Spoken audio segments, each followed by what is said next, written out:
നിങ്ങളുടെ favourite shows ഇനി ഒരിക്കലും മിസ്സാവില്ല. ഇപ്പോൾ C5 കാണും നിങ്ങളുടെ ഫേവറേറ്റ് ഷോ തികച്ചും സൗജന്യമായി. ഇത് ഞാൻ അമ്മൂന് കൊടുക്കാൻ വാങ്ങിവെച്ച സാരിയാണെന്ന് താൻ എങ്ങനെ അറിഞ്ഞു? എന്നിട്ട് അതെടുത്ത് കൊടുത്ത് എന്റെ മുന്നിൽ നിന്ന് മനഃപൂർവ്വം എന്നെ വേദനിപ്പിക്കാനോ അവഹേളിക്കാനോ ആണ്. അമ്മ കൊടുക്കേണ്ട സാരി കൊടുത്ത് എന്റെ മുന്നിൽ വന്ന് കൊള്ളാമെന്ന് അഭിപ്രായം ചോദിച്ചാ ഞാൻ പിന്നെ എന്തു പറയണം?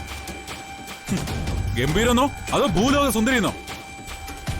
എന്റെ അനുവാദമില്ലാതെ താൻ എന്റെ മുറിയിൽ കയറിയത് തന്നെ തെറ്റാ. ആ മുറിക്കൊരു പ്രത്യേകതയുണ്ട്. അതെന്താണെന്ന് തനിക്കറിയണോ? അറിയണോ എനിക്ക്? ആ മുറിയും അതിലെ എന്റെ ഓർമ്മകളും എത്രമാത്രം എനിക്ക് ജീവനാണെന്ന് ഞാൻ കാണിച്ചു തരാം. വാ. സച്ചിട്ട് വേണ്ട, എനിക്ക് കാണണ്ട, എനിക്ക് ഒന്നും അറിയണ്ട, പ്ലീസ് എന്നെ വിട്. നിക്ക്. ഇല്ല, താൻ അറിയണം. അറിഞ്ഞാലേ എന്താണ് താൻ ചെയ്തതെന്ന് തനിക്ക് മനസ്സിലാവും. വാ വരാൻ. വേണ്ട സച്ചേട്ടാ, സച്ചേട്ടനെ വേണ്ട. വരാൻ ഇങ്ങോട്ട്. സച്ചേട്ടാ പ്ലീസ്, ഞാൻ പറയുന്നത് കേക്ക്. സച്ചേട്ടാ എനിക്കിനി എവിടേക്ക് വരണമെന്നില്ല, എന്നെ വീട് സച്ചേട്ടാ. ഇല്ല, തനിക്ക് നേരിട്ട് ബോധ്യപ്പെടുത്തി തരും ഞാൻ. എന്റെ കൂടെ വന്നേ പറ്റൂ. സച്ചേട്ടാ വീട്. ഇതെന്റെ ലോകമാ, എന്റെ അമ്മൂന്റെ മാത്രം ലോകം. ഇവിടെ ഞാനും അവളും അല്ലാതെ ഒരാളും കയറാൻ പാടില്ല. സച്ചേട്ടാ ഞാൻ വേണോന്ന് വെച്ച് കയറിയതല്ല. വേണമെന്ന് വെച്ച് തന്നെ കയറിയതാ, മനഃപൂർവ്വം. ഇല്ലെങ്കിൽ തനിക്ക് ഇവിടെ കയറേണ്ട എന്ത് കാര്യമുള്ളത്?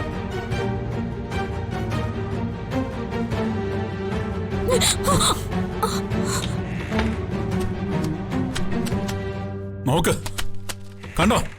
കണ്ടോ താൻ? കണ്ടോ താൻ ഇതൊക്കെ? അമ്മൂന് കൊടുക്കാൻ വേണ്ടി ഞാൻ വാങ്ങി വെച്ചത് ഇതൊക്കെ. മാലയും വളയും ഡസൻ കണക്കിന് സാരിയും ചുരിദാറും അങ്ങനെ അങ്ങനെ പലതുണ്ട്. കണ്ടോ താനിതെല്ലാം? ഞാനവളെ കണ്ട് ഇഷ്ടപ്പെട്ടു തുടങ്ങിയ നാളെ മുതല് ഓരോ അവസരത്തിലും വാങ്ങി വെച്ചതാ ഇതൊക്കെ. എന്നെങ്കിലും അവൾ എന്റെ ജീവിതത്തിലേക്ക് വരുമ്പോ കൊടുക്കാൻ. തനിക്കും മനസ്സിലാവുന്നുണ്ടോ? സത്യമായിട്ടും ഇതൊന്നും എനിക്ക് അറിയില്ലായിരുന്നു സച്ചേട്ടാ, അറിയില്ലായിരുന്നു. അറിയില്ലായിരുന്നു പോലും. ഈ മുറിയിലുള്ള ഇത്ര സാധനങ്ങളൊക്കെ ബിസിനസ് ആവശ്യത്തിന് പലയിടത്തും പോയപ്പോ അവിടുന്ന് വാങ്ങിക്കൊണ്ട് വന്നാ ഞാൻ. ഇതിന്റെ മൂല്യം നിനക്കൊന്നും അറിയില്ല. തനിക്കൊക്കെ ഇത് വെറും ഗിഫ്റ്റായിട്ടാ തോന്നും. ഇതെന്റെ ഹൃദയോ, എന്റെ പ്രണയം, എന്റെ ആശയും ആഗ്രഹവും ഒക്കെയാ.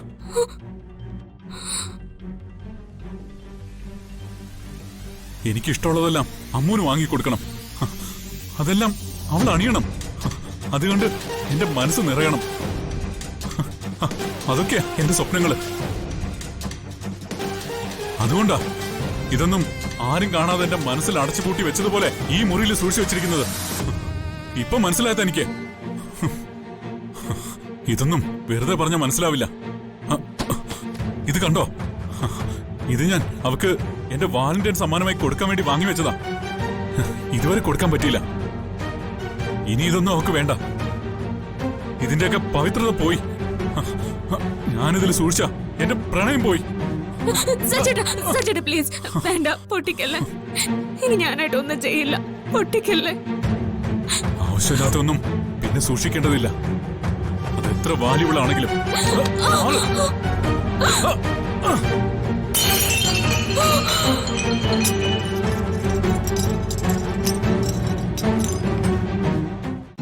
ഡൗൺലോഡ് ചെയ്യൂ C5 ആപ്പ്. കാണൂ എല്ലാ എപ്പിസോഡുകളും സൗജന്യമായി.